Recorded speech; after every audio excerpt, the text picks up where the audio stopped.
Hi, I'm Stephanie Jaworski of joyofbaking.com. Today we're going to make a chocolate cheesecake, and this is what it looks like. As you can see, it's got a chocolate crust and then the chocolate cheesecake, which is rich and tangy. It almost tastes like a chocolate mousse, and then we have this beautiful smooth chocolate ganache that's kind of tastes like a truffle. So to start, we're going to do the crust. So first, preheat your oven to 350 degrees Fahrenheit, which is 180 degrees Celsius. And you will need a two-piece 10-inch, that's 25 centimeter springform pan. And this is what it looks like. And you just put the bottom plate, and then you have a clamp. So, like so. And then we're going to butter that. I'm just using a little melted butter. I don't want it to stick.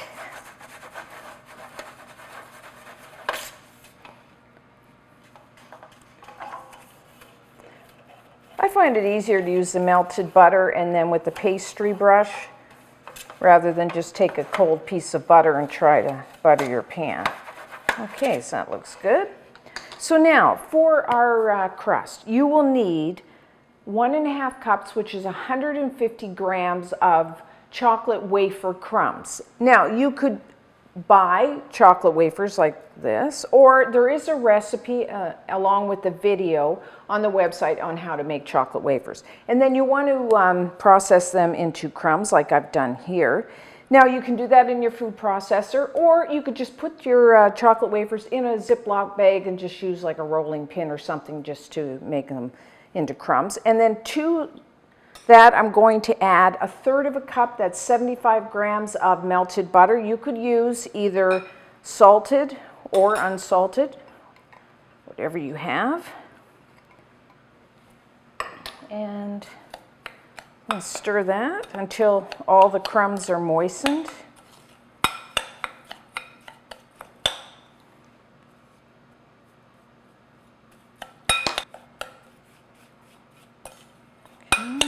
Good. Now if you found that wasn't enough butter, you could add a little more melted butter. That looks good. And we're just going to put the crumbs on the bottom of the pan, not up the sides.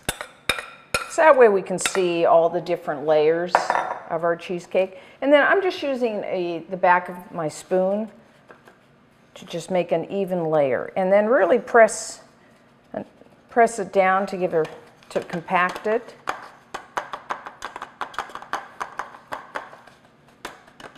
Okay, so that looks good. So now, with a no-bake crust like this, you could just put it in the fridge to chill. But since we have the oven on anyways, I'm going to bake it, and that way it gets a really nice crisp crust. So about 5 to 7 minutes, just until it's set.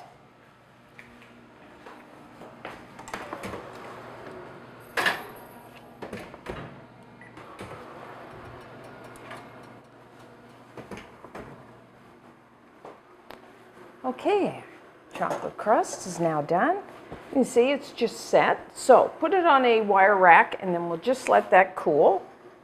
And we'll start our chocolate cheesecake. And the first thing we need to do is melt some chocolate.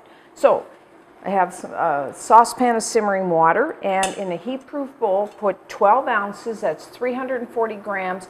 Now you can use either a semi-sweet or a bittersweet chocolate. Try to use a good quality. By that I mean one that you would just like to eat just on its own. And so how bitter you want your cheesecake to taste that depends what type of chocolate you use. For me, I like to use, if we go by percentages, I like to use about a 58 to a 60%. So that's what I'm using here. So just kind of, I'm using these wafer chocolate, but if you buy like a chocolate bar, then just kind of coarsely chop it.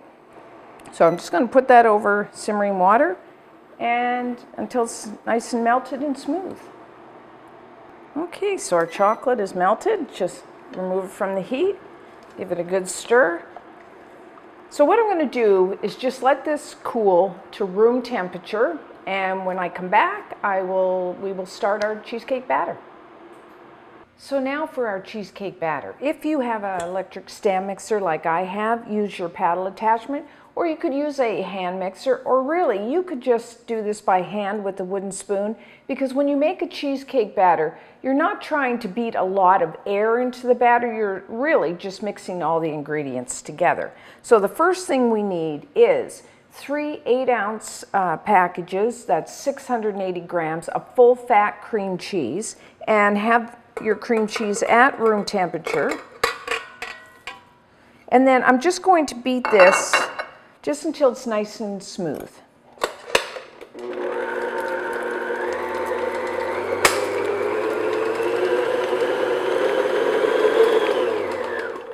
Okay. And as always, when you're making a batter, just scrape down the bottom and the sides of your bowl as much as you need to. So now, the next thing we're going to add is 1 cup, that's 200 grams of granulated white sugar. And then I'm just going to beat this just until everything's all incorporated.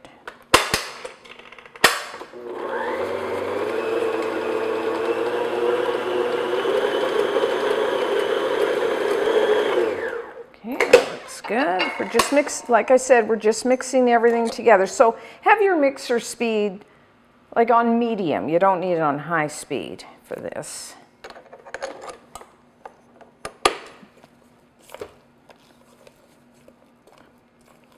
So now what we're going to do, a little flavoring. I'm going to add 1.5 teaspoons of pure vanilla extract. And then we are going to add 3 large eggs. Again, have those at room temperature. And I'm just going to add 1 egg at a time. Mix that in and then add the next one and then the next one.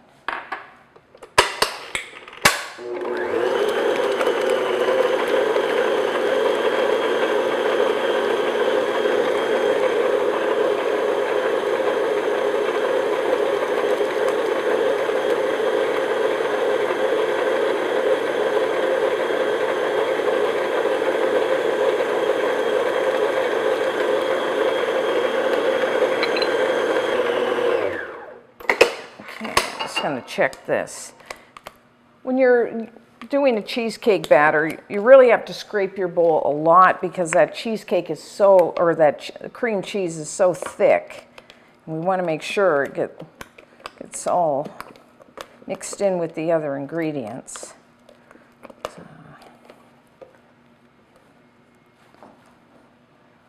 I'm just going to give it just a little longer.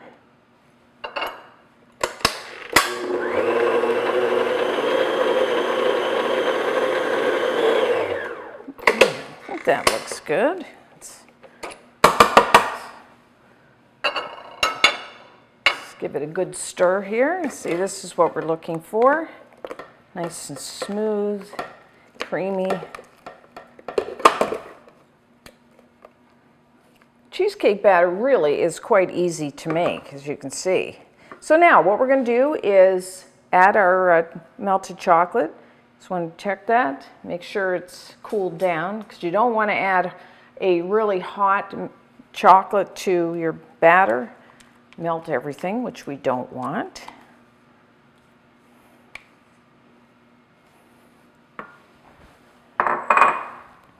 And just going to beat that in.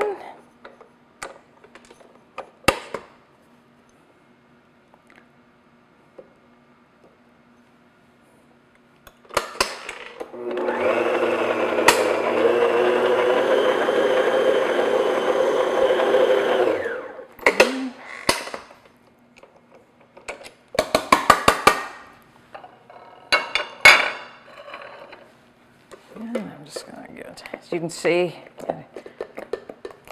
really mix that in good. Always get to your bottom of your mixing bowl, because sometimes it doesn't get all mixed together. So our last ingredient, and that will really lighten up our this cheesecake batter, is 1 cup, which is 220 grams of sour cream. Now you can use a full fat, But I actually like to use a light or reduced fat sour cream for this. And again, have your sour cream at room temperature. And I'm just going to fold this in by hand. You could use your beater if you want. But this way I can make sure that everything's mixed in. No streaks.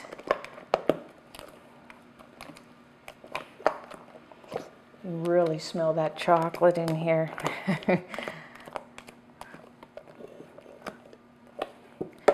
Okay, so now we have our crust, our pan with our cooled crust. Now what I like to do is put my pan on a baking sheet because sometimes you will get some leakage from your pan, and that way it won't go onto make a mess of your oven. So just pour it in there. Doesn't that look gorgeous? If you're a chocolate lover, you're gonna really like this dessert. And this freezes beautifully.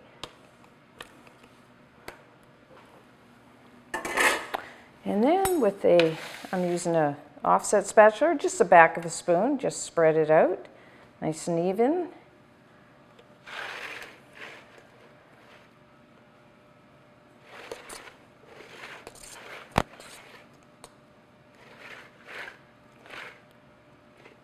I just like to make sure you don't have any air bubbles in there. But it looks good. So now, we're going to bake this somewhere, I mean, everybody's oven is a little different, so keep that in mind, but somewhere between 50 and say 55, 60 minutes. So what you're looking for, it's nice and set, but the center of the cheesecake is still a little wet and wobbly.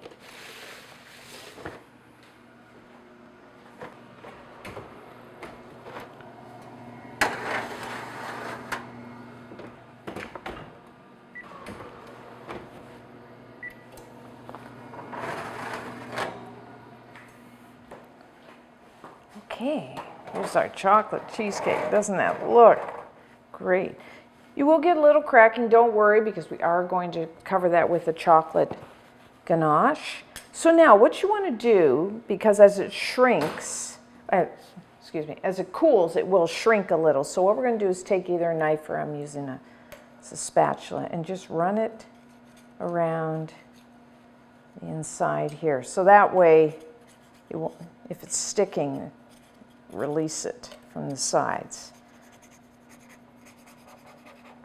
So, and now what we're going to do is just leave this to cool completely, and then once it's cooled, then just put it into the refrigerator for about an hour just to chill a little, and then when we come back we will make our ganache and put it over the top. So now we'll start our chocolate ganache.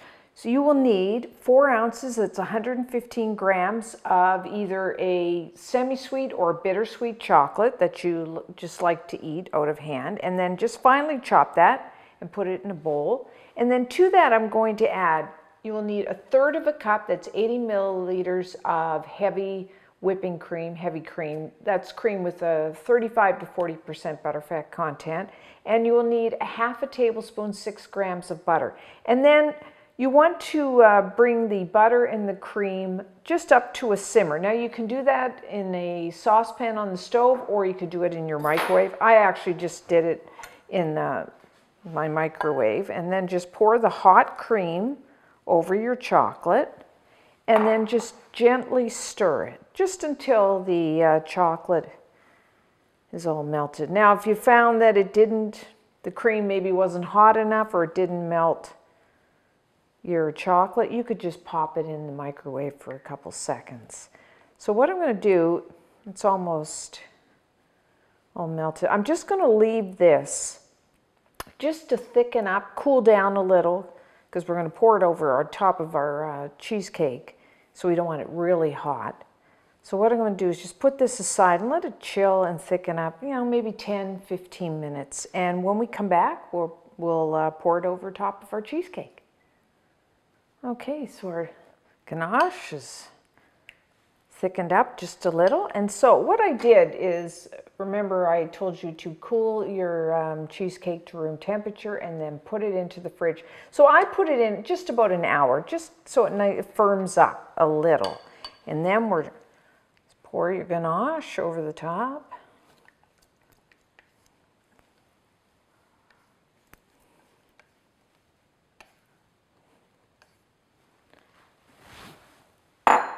And then I'm just taking, you can take the back of a spoon, or I've got a offset spatula here, and just spread it out.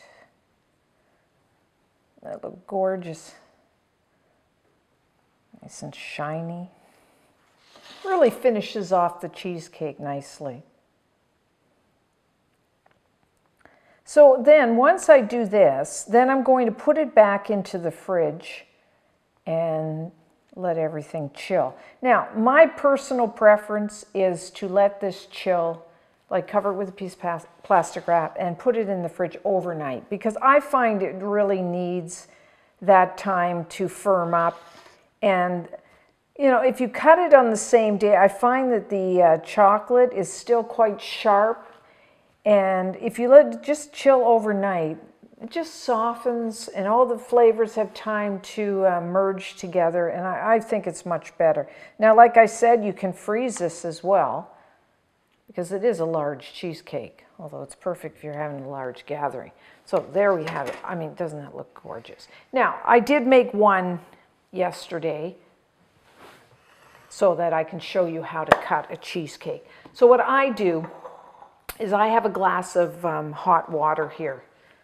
And then I take my knife and just dip it into the hot water and then wipe it off and then just cut. That way you get a nice clean cut. And then, you know, clean your knife and then you can dip it again and cut. That's how I do it. Now, a lot of times when because I tend to freeze this, I cut it into slices and then freeze it that way. So then if I just want one slice, I can easily take it out. I don't have to take out the whole cheesecake that I've frozen. So then let's just, stuck there. So there we have it. Let's move this out of the way. See, doesn't that look gorgeous? This is such a nice cheesecake. Now, I just serve it plain. You could, a raspberry sauce would be very nice over this, or some fresh raspberries. There is a recipe on the site for a raspberry sauce. Or you could even do like a little caramel sauce, and you could even do with some pecans, and you'd have a turtle cheesecake. But today we'll just have, I'm just going to try it just plain.